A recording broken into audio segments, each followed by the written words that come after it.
공항에서 낡은 슬리퍼에 헌 백팩 메고 이코노미석 타는 사람 보면 대부분 돈 없는 사람이라고 생각하는데 그 사람이 실제로는 회사 3개를 운영하고 수십억 자산을 가진 부자일 수도 있다는 거 알고 계셨나요? 근데 더 충격적인 건 이게 우연이 아니라 철저하게 계산된 전략이라는 겁니다. 오히려 명품으로 온몸을 치장하고 다니는 사람들 중 상당수가 실제로는 빚더미에 앉아있고 허름하게 다니는 사람이 진짜 부자인 경우가 훨씬 많거든요.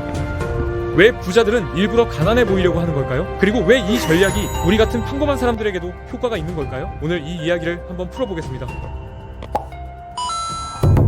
보통 부자라고 하면 람보르기니 타고 롤렉스 차고 금목걸이에 명품 수트 입은 모습을 떠올리는데 실제로 세계 최고 부자들을 보면 완전히 다른 모습이에요. 워렌 버핏은 자산이 150조 원이 넘는데 1950년대에 산 집에 아직도 살고 있고 2020년까지 2만 원짜리 노키아 폴더폰을 쓰다가 그제서야 아이폰으로 바꿨거든요. 마크 저커버그는 매일 똑같은 회색 티셔츠만 입다가 요즘은 검은색으로 바꿨는데 컨셉 자체는 그대로고 이케아 창업자 인바르 캄프라드는 20년 된 볼보를 몰고 다니면서 비행기도 항상 이코노미석만 탔습니다. 이 사람들이 돈이 없어서 그런 게 아니라 일부러 방어적인 전략을 쓰는 건데 부를 과시하면 소송이나 사기꾼들의 표적이 되기 쉽고 심지어 납치 위험까지 있기 때문이에요. 버핏이나 저커버그 같은 사람들은 이미 얼굴이 너무 알려져서 숨길 수가 없는데 그래도 최대한 단순한 이미지를 유지하면 불필요한 비난이나 질투를 피할 수 있거든요. 카다시안 가족 생각해보면 매일 뭘 사고 어디 갔고 누구 만났고 이런 게 다 기사가 되면서 끊임없이 논란에 휘말리는데 반면 버핏이나 저커버그는 그런 드라마가 거의 없잖아요. 물론 사업적인 이슈로 뉴스에 나오는 건 있지만 개인 생활이 까발려지거나 사생활 때문에 욕먹는 일은 훨씬 적은데 이게 우연이 아니라 의도적으로 그런 이미지를 유지하기 때문이에요. 결국 부를 숨기는 건 단순히 돈을 지키는 게 아니라 자유와 평화를 지키는 거라서 누가 지켜보지 않으면 그만큼 자기 인생을 자기 방식대로 살 수 있는 겁니다. 실제로 포브스가 조사한 바에 따르면 억만장자들 중 상당수가 평균적인 중산층보다 검소한 생활을 한다고 하는데 이건 그들이 인색해서가 아니라 돈의 진짜 가치를 알기 때문이에요. 돈을 과시하는 데 쓰면 그 순간 잠깐의 만족감은 있지만 그게 끝이고 돈을 투자하거나 모아두면 그게 계속해서 더 많은 돈을 만들어내거든요. 그래서 진짜 부자들은 돈을 쓰는 것보다 돈이 일하게 만드는 걸 더 좋아하는데 겉으로 보이는 것에 쓰는 돈은 그냥 사라지는 돈이라고 생각하는 거죠. 반면에 돈을 과시하는 사람들은 대부분 아직 그 단계에 도달하지 못한 사람들인데 자신이 성공했다는 걸 증명하고 싶은 욕구가 강하기 때문이에요. 부자들이 낮은 자세를 유지하는 방식 중에 스텔스 웰스라는 전략이 있는데 화려한 차나 로고가 박힌 명품 대신 아무도 모르는 초고급 브랜드를 입는 거예요. 로피아나나 브루넬로 쿠치넬리 같은 브랜드인데 티셔츠 하나에 수백만 원인데도 로고가 없어서 아는 사람만 알아보거든요. 이런 브랜드들은 최고급 캐시미어나 실크를 사용하고 장인이 수작업으로 만드는데 품질은 어떤 명품보다 뛰어나지만 광고를 거의 안 하고 로고도 안 박아서 일반인들은 존재 자체를 모르는 경우가 많아요. 일반적으로 사람들이 명품을 사는 이유가 남들에게 성공했다는 걸 보여주기 위해서인데 이미 자기가 부자라는 걸 아는 사람은 굳이 그걸 증명할 필요가 없는 거죠. 그래서 그들은 편안함이나 품질, 개인적인 취향 때문에 비싼 걸 사지 남의 시선 때문에 사는 게 아니고 오히려 남들이 알아보지 못하는 게 더 좋다고 생각하는 거예요. 같은 부자들끼리는 서로 알아볼 수 있는데 일반인들한테는 그냥 평범해 보이니까 여러모로 편하거든요. 이런 현상이 최근 몇 년 사이에 더 두드러지고 있는데 SNS 시대가 되면서 부를 과시하는 것의 위험성이 더 커졌기 때문이에요. 예전에는 부자인 걸 자랑해도 아는 사람들 사이에서만 퍼졌는데 지금은 인스타그램에 한번 올리면 전 세계가 다 보게 되니까 위험 부담이 훨씬 크죠. 재미있는 건 명품에 가장 많이 돈을 쓰는 계층이 상류층이 아니라 중산층이라는 연구 결과가 있는데 아직 사다리로 올라가는 중인 사람들이 무시당하거나 과소평가되는 게 두려워서 비싼 물건으로 신호를 보내는 거예요. 미국의 한 소비자 조사에 따르면 연소득 5만 달러에서 10만 달러 사이의 가구가 명품 구매 비율이 가장 높다고 하는데 연소득 50만 달러 이상인 가구보다 명품에 더 많은 비율의 소득을 쓴다고 해요. 리스로 고급차 끌고 다니고 동료들 앞에서 명품 가방 들고 다니면서 카드는 한도까지 긁는 사람들이 많은데 이런 걸 라우드 브로크라고 부르거든요. 겉으로는 돈 많아 보이는데 통장 잔고는 바닥인 상태. 진짜 부자들이 피하려고 하는 바로 그 함정에 스스로 걸어 들어가는 거죠. 더 심각한 건 이런 소비 패턴이 악순환을 만든다는 건데 비싼 물건을 사면 그 물건에 맞는 다른 물건들도 사야 하고 결국 지출이 눈덩이처럼 불어나거든요. 명품 가방을 샀으면 그에 어울리는 옷이 필요하고 명품 시계를 샀으면 그에 맞는 자동차가 필요하다고 느끼게 되는데 이게 끝이 없어요. 반면에 부자들은 이런 함정을 이미 알고 있기 때문에 처음부터 빠지지 않으려고 하는 거고 그래서 일부러 검소하게 보이는 전략을 쓰는 거예요. 가난해 보이는 게 유리한 또 다른 이유는 협상에서의 이점인데 롤렉스 차고 명품 수트 입고 가면 상대방이 돈 많은 사람이라고 생각하고 가격을 올려 부르거든요. 부동산 거래할 때 좋은 차 타고 가면 집주인이 가격을 안 깎아주고 비즈니스 협상할 때 비싸 보이면 상대방이 더 많이 받으려고 하는 건 당연한 거예요. 그래서 똑똑한 투자자들 중에는 일부러 허름한 차를 몰고 투자 미팅에 가는 사람들이 있는데 상대방이 자신을 과소평가하게 만들어서 유리한 조건을 얻어내려는 전략이에요. SNS에 재산 자랑하면 가짜 친구들이 몰려들고 기회주의자들한테 이용당하기 쉬운 데다가 심각한 경우에는 범죄의 표적이 될 수도 있습니다. 2016년에 킴 카다시안이 파리 호텔에서 총기 강도를 당했는데 인스타그램에 보석 사진을 올린 게 원인이었고 범인들이 그 게시물을 보고 범행을 계획했다고 자백했어요.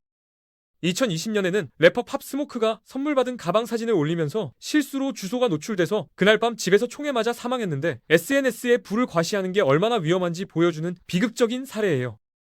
이런 극단적인 케이스가 아니더라도 불을 과시하면 크고 작은 문제가 생기는데 먼 친척이 갑자기 연락해서 돈 빌려달라고 하거나 오래된 친구가 사업 투자해달라고 하거나 이런 일들이 계속 생기거든요. 결국 돈을 보여주는 순간 그 돈을 노리는 사람들이 모여드는 건데 이걸 피하는 가장 좋은 방법은 애초에 돈이 있다는 걸 안 보여주는 거예요. 불을 과시하면 세무당국의 관심도 끌게 되는데 세무조사관들이 가장 먼저 들여다보는 사람들이 소득 대비 지출이 과한 사람들이거든요. 신고된 소득은 얼마 안 되는데 SNS에는 명품 자랑하고 고급 레스토랑 다니는 사진 올리면 당연히 의심을 받을 수밖에 없고 세무조사의 타겟이 될 확률이 높아지는 거예요.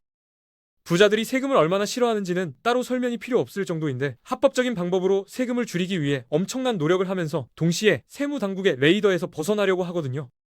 그래서 최대한 눈에 띄지 않으려고 하는 건데 티 안 나게 부자로 사는 게 여러모로 안전한 거죠. 그리고 자유의 문제도 있는데 유명해지면 가장 힘든 게 프라이버시가 사라지는 거라서 많은 셀럽들이 명성의 그 부분을 후회한다고 말하거든요.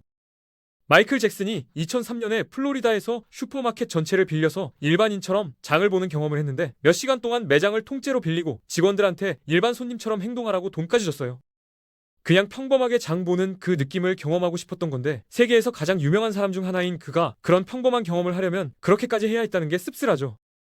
레이디 가가는 인터뷰에서 유명해지기 전에 익명성이 그립다고 했고 다니엘 레드클리프는 해리포터로 유명해진 후 정상적인 삶을 살 수 없었다고 말했어요.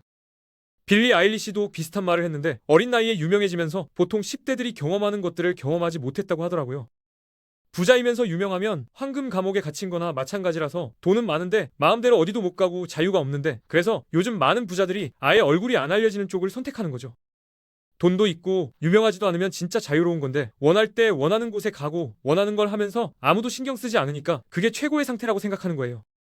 실제로 자수성가한 부자들 중 상당수가 의도적으로 미디어 노출을 피한다고 하는데 돈은 있지만 유명해지고 싶지는 않다는 거죠. 여기서 한 가지 더 중요한 개념이 디드로 효과인데 새로운 물건 하나를 사면 기존 물건들이 안 어울려 보이기 시작하면서 연쇄적으로 업그레이드를 하게 되는 현상이에요. 새 자켓을 샀는데 기존 신발이 안 맞아 보이고 새 폰을 샀는데 이어폰이 너무 싸 보이고 그러다 보면 전체 라이프 스타일이 바뀌어 버리는 거죠. 이게 실제 역사에서 나온 이름인데 1700년대 프랑스 철학자 드니 디드로가 빨간 가운을 선물 받았는데 그걸 입고 보니까 기존 가구들이 너무 초라해 보여서 의자도 바꾸고 테이블도 바꾸고 결국 엄청난 돈을 쓰게 됐거든요. 공짜로 받은 가운 하나 때문에 집 전체를 리모델링 하게 된 건데 그는 나중에 이 경험을 글로 써서 남겼고 그래서 이 현상에 그의 이름이 붙은 거예요. 더 무서운 건 한번 높은 수준의 생활에 익숙해지면 그게 새로운 기준이 돼버린다는 건데 예전에는 10,000원짜리 식사가 외식이었는데 보너스 받고 30,000원짜리 먹어보면 그게 점점 당연해지거든요. 처음에는 30,000원짜리가 특별한 날에만 먹는 거였는데 몇 번 반복되면 그냥 평범한 식사가 돼버리고 이제 20,000원짜리도 싸 보이기 시작하면서 점점 더 비싼 걸 찾게 되는 거예요. 이게 바로 라이프스타일 인플레이션인데 심리학에서는 쾌락의 러닝머신이라고 부르는데 마치 러닝머신 위에서 뛰는 것처럼 아무리 빨리 뛰어도 제자리인 거죠. 더 많이 쓰고 더 많이 기대하는데 행복은 오래 안 가고 금방 익숙해지면서 또 더 높은 걸 원하게 되는데 이 사이클에서 빠져나오기가 정말 어려워요. 연구에 따르면 소득이 일정 수준 이상으로 올라가면 행복도가 비례해서 증가하지 않는다고 하는데 기본적인 필요가 충족된 후에는 돈이 더 많아져도 행복이 크게 늘지 않는 거예요. 오히려 돈이 많아지면서 새로운 걱정거리가 생기고 유지해야 할 것들이 많아지고 잃을 것에 대한 두려움이 커지면서 스트레스가 증가하는 경우도 많거든요. 그래서 진짜 부자들은 이 함정을 아예 피해버리는 건데 처음부터 라이프 스타일을 높이지 않으면 그걸 유지하기 위한 스트레스도 없는 거예요. 돈 없는 사람들이 남들 인상 주려고 명품을 사는 동안 부자들은 자유를 사는 건데 뭘 사느냐보다 뭘 안 사느냐가 더 중요할 수도 있는 거죠. 이 전략이 억만장자들만의 전유물이 아니라 우리 같은 평범한 사람들도 충분히 활용할 수 있는데 낮은 자세를 유지하면 사람들이 기대를 안 하니까 오히려 유리한 점이 많아요.